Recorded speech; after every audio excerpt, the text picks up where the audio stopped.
Different culture ఉన్న ఈ ఈశాన్య రాష్ట్రాల్లో ఎక్కువగా బీజేపీ జెండా రెపరెపలాడడానికి గల కారణాలు ఏమంటారు అసలుకి? దాంట్లో మీ పాత్ర ఏంటి? ఆ, నేను ఫస్ట్ మొట్టమొదట 2007 అక్కడికి పోయిన దానికి 2018 అంటే 11 ఇయర్స్లో చాలా తేడా ఉంది అక్కడ. నేను వెళ్ళినప్పుడు చాలా స్పష్టంగా చూశాను. 3 రాష్ట్రాలు 90% Christians, Nagaland, Mizoram, Meghalaya 90% Christian. Church ఎలా చెప్పితే అలా అక్కడ సమాజం నడుస్తుంది, ఉద్యోగులు నడుస్తారు, విద్యార్థులు నడుస్తారు, మహిళలు నడుస్తారు, ఎన్జిఓలు నడుస్తాయి, రాజకీయ వ్యవస్థ వాళ్ళ చెప్పు చేతిలో ఉంటుంది. ఇది అక్కడ చర్చ యొక్క కమాండ్ ఆ 3 రాష్ట్రాల్లో. అస్సాంలో 30+% ముస్లిమ్స్ ఉన్నారు. బంగ్లాదేశ్ నుంచి వచ్చినటువంటి ఇల్లీగల్ ఇన్ఫిల్ట్రేటర్స్ హైయెస్ట్ పర్సెంటేజ్ ఉంటారు. ఆ 30%లో ఒక 10% ఇండిజినస్ ముస్లిమ్స్, వాళ్ళు అస్సామీస్ లాంగ్వేజ్ మాట్లాడతారు. వందల వేలాది సంవత్సరాలుగా అస్సాం సమాజంతో కలిసి ఉన్నారు. దాంట్లో 80% బంగ్లాదేశ్ నుంచి అక్రమంగా వచ్చి ఏ వీసా లేకుండా, ఏ పాస్పోర్ట్ లేకుండా చొచ్చుకొని వచ్చి అక్కడ సెటిల్ అయిపోయి అక్కడ ఆక్రమణలు, భూములు ఆక్రమించుకున్నారు, నేషనల్ పార్క్స్ ఆక్రమించుకున్నారు, ఓటర్ లిస్టులో పేరు వచ్చినాయి, గవర్నమెంట్ ఫెసిలిటీస్ అంతా లాగేసుకుంటున్నారు, ఉద్యోగ అవకాశాలు వాళ్ళకు రావడము. దీని కారణంగా లోకల్ కాన్ఫ్లిక్ట్ అక్కడ స్టార్ట్ అయింది. కాబట్టి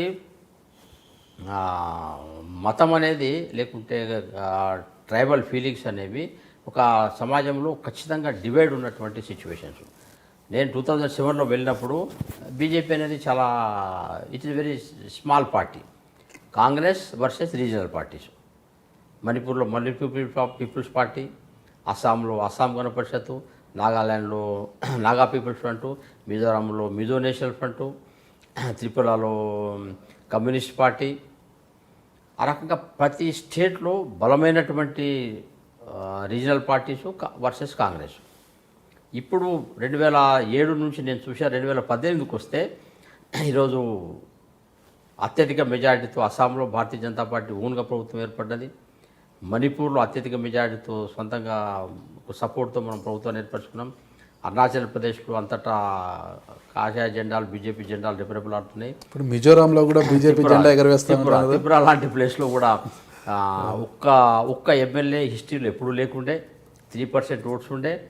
డైరెక్ట్ 40 మంది ఎమ్మెల్యేలు గెలిచి 50+%తో ప్రభుత్వాన్ని అక్కడ ఏర్పరిచినాం. ఇప్పుడు మిజోరాం ఎన్నికలు, ఇప్పుడు మిగతా 4 రాష్ట్రాలతో పాటు మిజోరాం ఎన్నికలు అవుతున్నాయి. అక్కడ కూడా ఒక ప్రభావవంతమైన పాత్ర మేము అక్కడ నిర్వర్తించబోతున్నాం.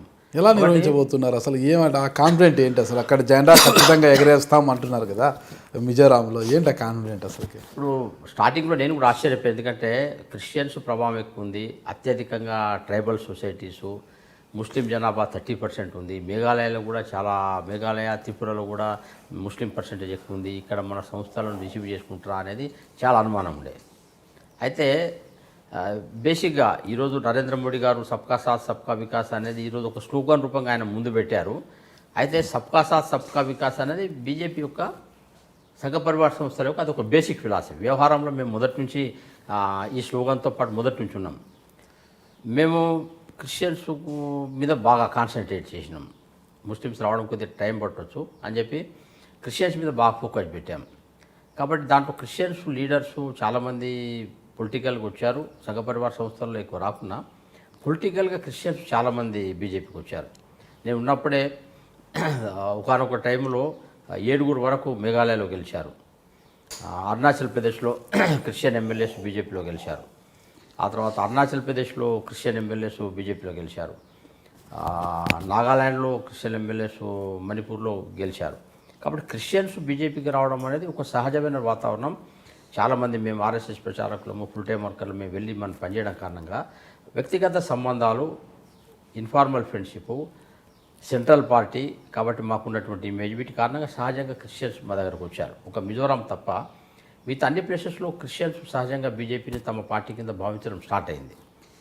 Because of our relations and మిగతా పార్టీల కంటే ఒక నిజాయితీగా మేము పనిచేసినాం కాబట్టి డెవలప్ అయింది.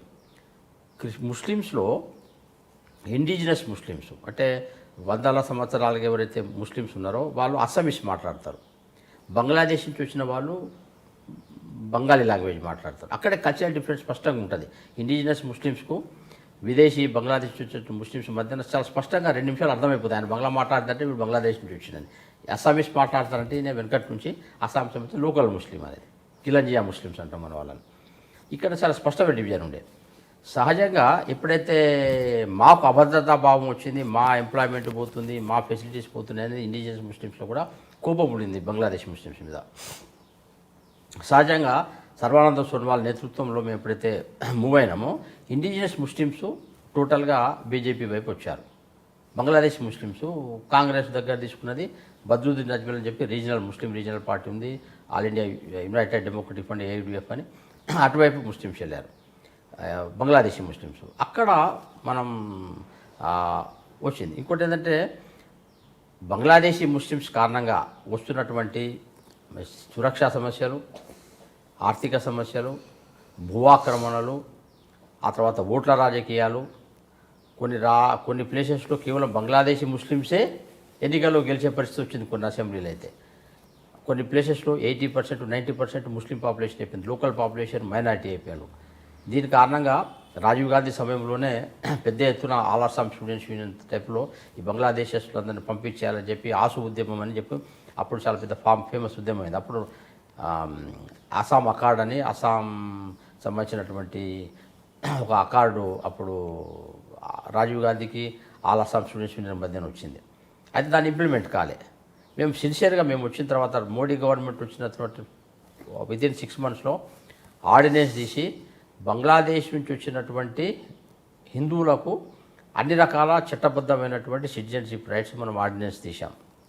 పాకిస్తాన్ నుంచి వచ్చిన హిందువులకు ఎట్లయితే ఇచ్చామో బంగ్లాదేశ్ నుంచి వచ్చినటువంటి హిందువులు, బౌద్ధులు, నాన్ ముస్లిమ్స్ ఎవరైతే వాళ్ళందరికీ కూడా చట్టబద్ధమైనటువంటి అక్షరం ఇచ్చే నిర్ణయం తీసుకున్నాం. దీని కారణంగా సొసైటీలో ఒక బీజేపీ వాళ్ళు వస్తే కనీసం ఒక నిర్ణయం తీసుకోగల కెపాసిటీ వీళ్ళకు ఉందనేది ఒక ఆఫ్టర్ 60 years హిందువులు ఎవరైతే పర్జిక్యూషన్ అయ్యి అత్యాచారాలకు పాడి ఇండ్లను వదులుకొని ఆస్తులను వదులుకొని ఎవరైతే వచ్చారో వాళ్ళకి ఫస్ట్ టైం రికగ్నేషన్ వచ్చింది నరేంద్ర మోడీ ప్రభుత్వం. అక్కడ మాకు ఒక విశ్వాసం వచ్చింది. అక్కడ విదేశస్తులకు వ్యతిరేకంగా, బంగ్లాదేశీ ముస్లిమ్స్ వ్యతిరేకంగా కఠినమైన నిర్ణయాలు తీసుకోగలిగిన సత్తా ఇది నరేంద్ర మోడీ ప్రభుత్వానికి ఉందనేది అక్కడైతే స్పష్టంగా వచ్చిందో మిగతా ట్రైబల్ సొసైటీస్లో ఒక కాన్ఫిడెన్స్ వచ్చింది. ఎందుకంటే ఏదో ఒక రోజు ట్రైబల్స్ వర్సెస్ ముస్లిమ్స్ అనేది ఒక పెద్ద కాన్ఫ్లిక్ట్ వచ్చే అవకాశం ఉందనేది ఈశాన్య రాష్ట్రాల్లో ఉన్నటువంటి ప్రభావం. మీరందరూ ఒక 5-6 సంవత్సరాల క్రితం చూసి ఉంటారు. ఈశాన్య రాష్ట్రాలకు సంబంధించిన వాళ్ళందరూ భారతదేశం నుంచి వెళ్ళిపోయే ప్రయత్నం చేశారు. ఇక్కడ కాన్ఫ్లిక్ట్ వచ్చింది. ఇక్కడ ఓవైసీ కూడా ఇక్కడ వాళ్ళని బెదిరించాడు. అక్కడ ముస్లిమ్స్ మీద దాడులు జరుగుతున్నాయని చెప్పి ఇక్కడ ఈశాన్య రాష్ట్రంలో బెదిరించారు. ఇవన్నీ కాన్ఫ్లిక్ట్స్ వచ్చినాయి. కాబట్టి ఈ సిచ్యువేషన్స్లో మేము కాన్ఫిడెన్స్ క్రియేట్ చేయగలిగినాం ఆల్ ట్రైబల్ సొసైటీస్కు. అంటే ఒక్కొక్క రాష్ట్రంలో ఉన్నటువంటి 15, 20, 30 ట్రైబల్ ఆర్గనైజేషన్ వాళ్ళందరినీ కలిపి వాళ్ళతో మాట్లాడి ఒక తాటికి మీద తీసుకొచ్చి కులానికి భిన్నంగా హిందూ పేరు మీద ఎట్లయితే సొసైటీ ఐక్యం కావాలనో బంగ్లాదేశీ ముస్లింలకు వ్యతిరేకంగా, బంగ్లాదేశీలకు వ్యతిరేకంగా, వాళ్ళ ద్వారా వస్తున్నటువంటి సమస్యలకు వ్యతిరేకంగా మొత్తం ఇండిజినస్ లోకల్ ట్రైబల్స్ అందరూ ఏకీకృతం కావాలని చెప్పి మేము ప్రయత్నం చేసి అన్ని రాష్ట్రాల్లో కూడా లోకల్ సొసైటీస్ మొత్తం, లోకల్ కమ్యూనిటీస్ మొత్తం ఒక స్టేజ్ మీద తీసుకొని వచ్చి మేము తీసుకొచ్చినాం. We represent for them. వాళ్ళ ఆస్పిరేషన్స్ను బీజేపీ మాత్రమే మనల్ని రక్షించగలుగుతుంది ఇప్పుడు ఉన్నటువంటి సిచ్యువేషన్స్ అని ఒక విశ్వాసాన్ని మేము క్రియేట్ చేయలేం. ఆటోమేటిక్గా కాంగ్రెస్ మైనర్ అయిపోయింది మీరు, కాబట్టి మనం అప్రైజ్ అయిపోయినాం.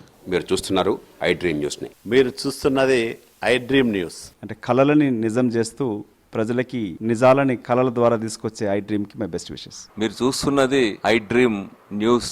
మీరు చూస్తున్నారు I dream channel. For more videos, please subscribe I Dream. మరిన్ని వీడియోల కోసం ఐ డ్రీమ్ ని సబ్స్క్రైబ్ చేయండి. Please subscribe I dream. And I am very much satisfied with the way interview went on. Kindly subscribe to I Dream. For more videos, subscribe to iDream. And loads of fun entertainment and content. Do watch iDream.